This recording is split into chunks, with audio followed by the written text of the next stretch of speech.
achando das declarações do Chael Sonnen a respeito do Brasil e dos lutadores brasileiros?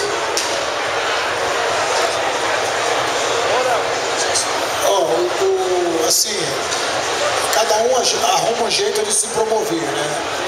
Eu procuro me promover através da minha luta, do meu treinamento, né? do que eu tento mostrar dentro do octógono.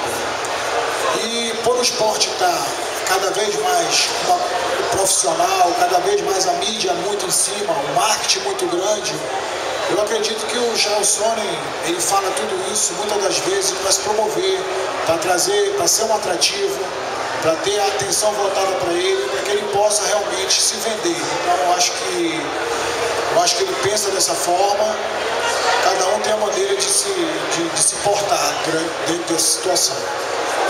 Como o Leuto falou, é isso que eu acho que o Chael Sonnen procura se promover falando essas coisas. Eu acho que, mas isso de respeito também ao outro lado, de quem está sendo falado, né? Como nós brasileiros já citou mal de brasileiro, tanto Minotauro, de outros, então isso é uma coisa muito chata para nós que estamos ali, conviver com eles geralmente em eventos e tem que aturar isso.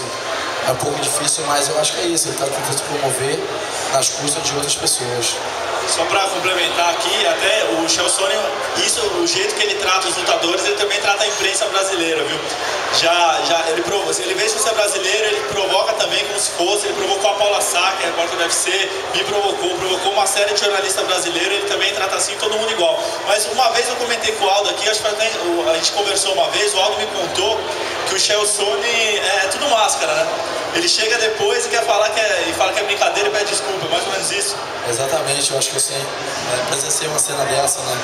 Eu estava com o Ed e ele ligou à noite pro Ed pedindo desculpa, que aquilo ele falou certas coisas mais para promover a luta, mas querendo ou não, foge um pouco do lado dessa promoção, né? Eu acho que ofende o outro lado, então fica muito difícil. Como é que você vê o Chael Sonnen, Joinha? Ele é puro marketing, inclusive que o José Aldo disse, ele ligou justamente lá para a Tough Media, justamente para avisar que ele ia começar. Ele falou, olha, estou andando meio esquecido, depois desse episódio todo, ele ter falado do Lance Armstrong, falado do Anderson e tudo mais, e depois